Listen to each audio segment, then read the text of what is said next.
Es periodista, analista internacional, hace muchos años hace clases en España, vive en España, trabaja en España. Pablo Zapag. Pablo Zapag, hoy día algunos países se reunieron en China a propósito del fin de la Segunda Guerra Mundial. Estaba Rusia, estaba la India.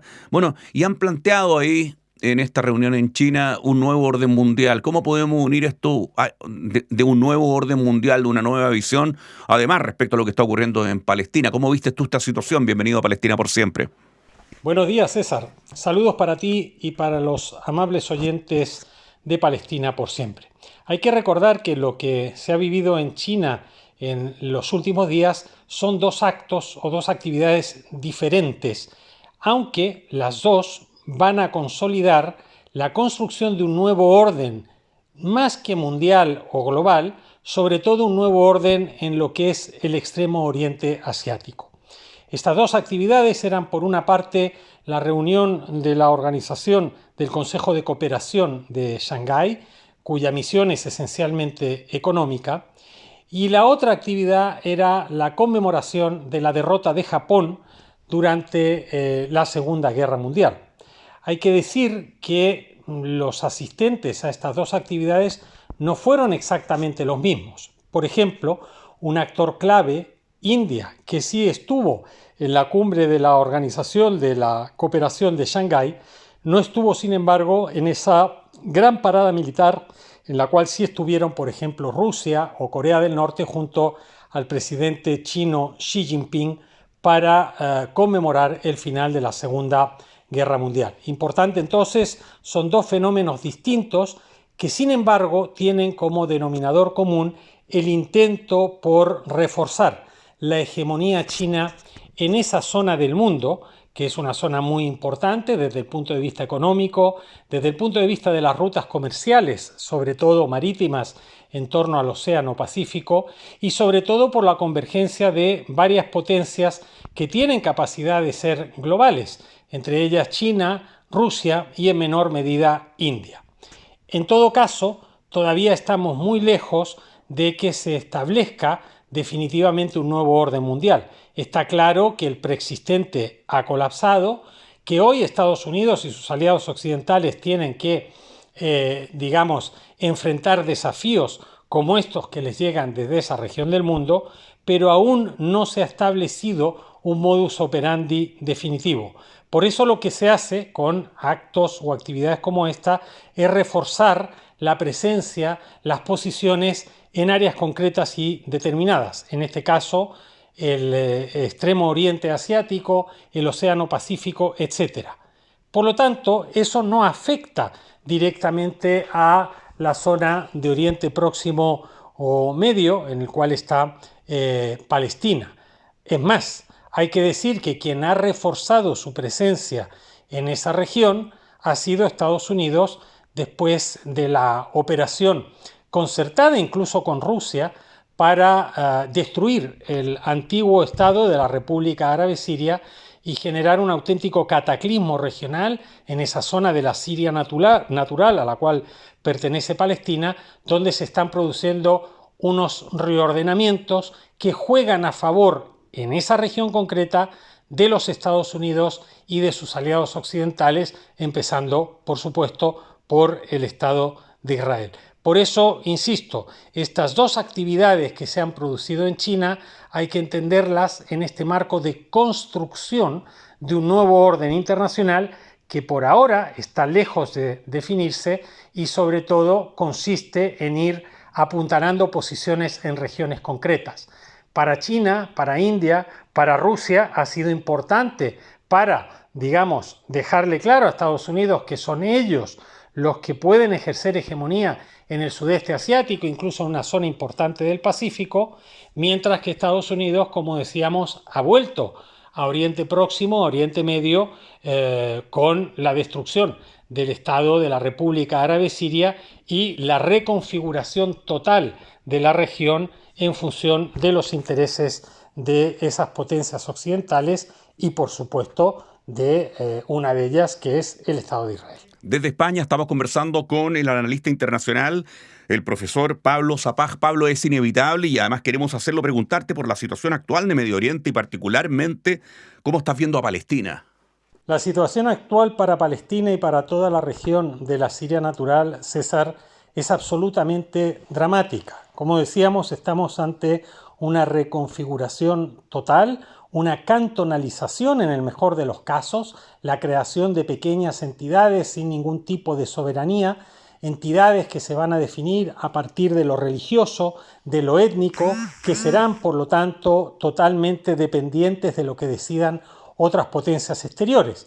Eso que favorece claramente al Estado de Israel, porque no olvidemos que la entidad sionista se define precisamente a partir de su exclusividad religiosa en contraposición al Programa Nacional Sirio de 1920, que lo que planteaba era la integración de la población en un solo Estado a partir de las muchas diferencias en materia religiosa, pero también en materia étnica.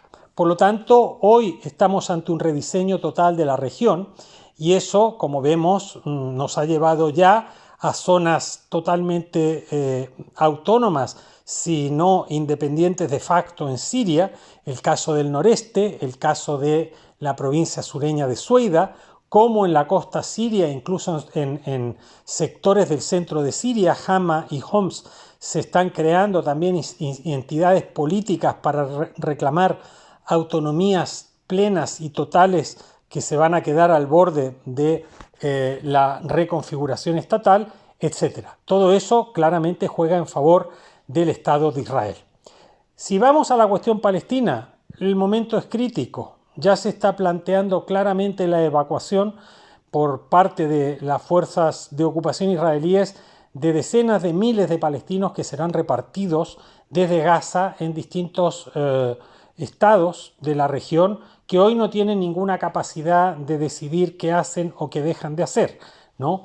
Por lo tanto, vamos a una reconfiguración total, vamos a una absorción de manera muy importante de zonas decisivas de lo que es Cisjordania y por lo tanto es una situación absolutamente crítica, pero insisto, no solamente ni mucho menos para Palestina, sino para el conjunto de la Siria histórica y natural.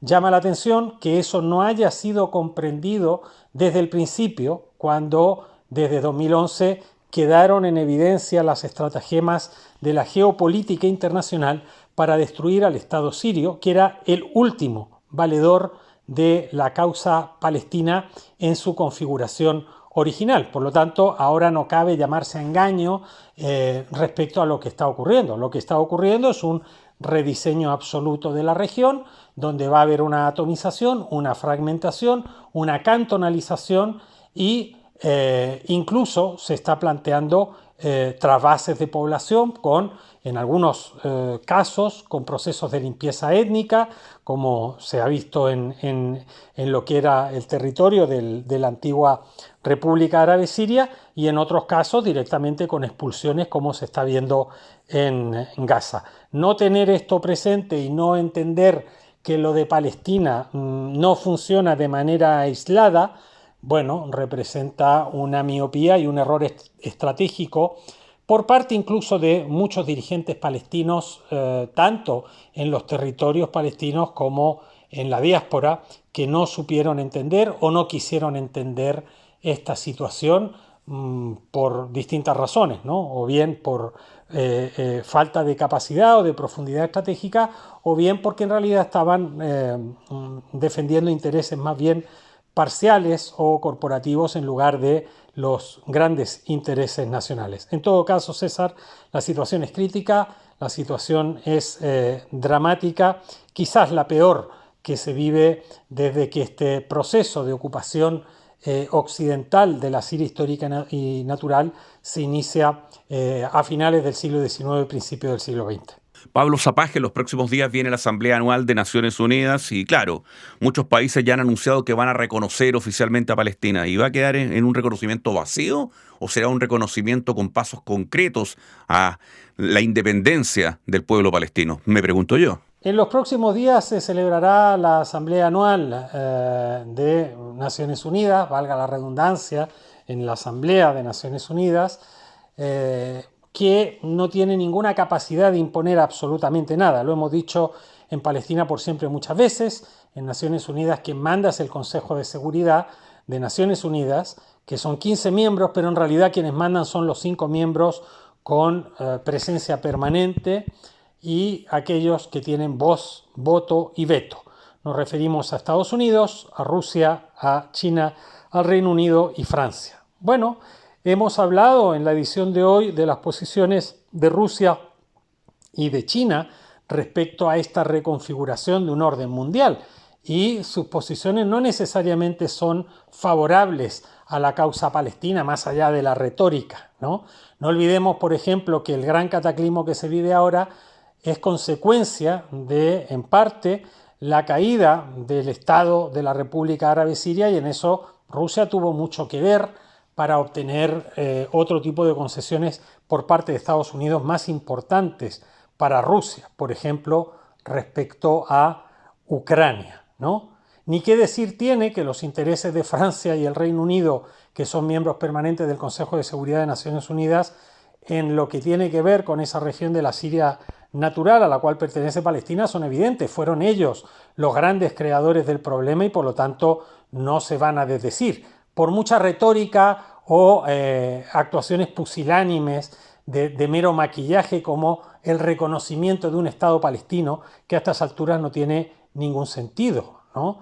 Es una acción que no les va a reportar ningún costo y que les puede reportar algún costo o más bien dicho algún beneficio de imagen desde el punto de vista de la política interna, pero que para la cuestión de la Siria histórica y natural a la cual pertenece Palestina, lo que viene a hacer es validar el diseño de fragmentación que se está aplicando desde hace décadas, incluso más de un siglo, en esa región. Habría que preguntarle a todos estos estados que van a ir a esa Asamblea de Naciones Unidas a sacar pecho diciendo que ahora reconocen a un Estado palestino, que en realidad es todo mucho más sencillo. Lo que tendrían que hacer, si realmente quieren cambiar la ecuación, es desconocer a el Estado de Israel, al cual no solo reconocen, sino que apoyan y al cual le permiten hacer lo que a ningún otro Estado le permitirían hacer. Entre otras cosas se lo permiten porque es una creación occidental.